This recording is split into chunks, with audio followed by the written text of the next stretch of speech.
Bima Pub, urahisi wa maisha.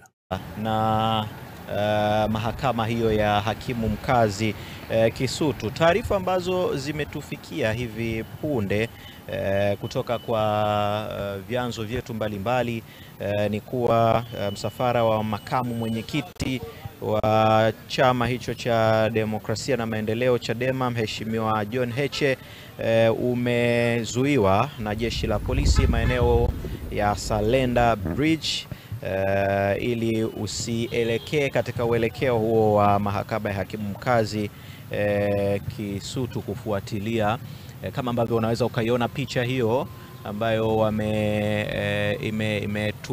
tumepewa na wenzetu ambao wako kule maeneo ya Salenda. Kama unavyoweza kuona gari hilo la Mheshimiwa Heche ambaye ni makamu mwenyekiti wa chama cha Demokrasia na Maendeleo Chadema akipata kutoa maelezo kadha wa kadha kwa maofisa usalama. Tutaendelea kufuatilia na kupata taarifa zaidi kutoka kwa wenzetu ambao wako huko Salenda, lakini tunashukuru kwa ajili ya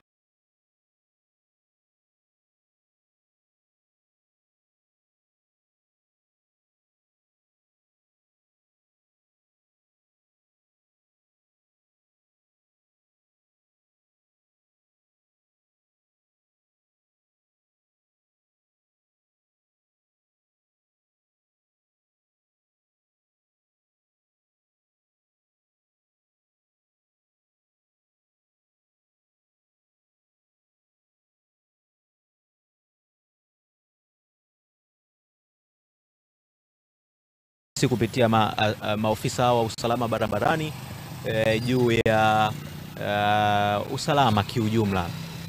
Na kama ambavyo nimekwambia, tumekaribia kabisa mahakama ya hakimu mkazi Kisutu jijini Dar es Salaam, ambapo hapa ndipo tukio hilo kubwa kabisa la kesi hiyo ambayo inavuta hisia za watu wengi likitarajiwa kufanyika.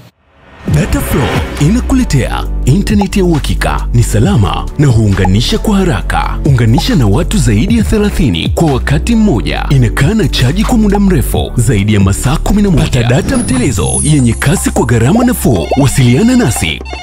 Tembelea tovuti yetu www.dataflow.co.tz.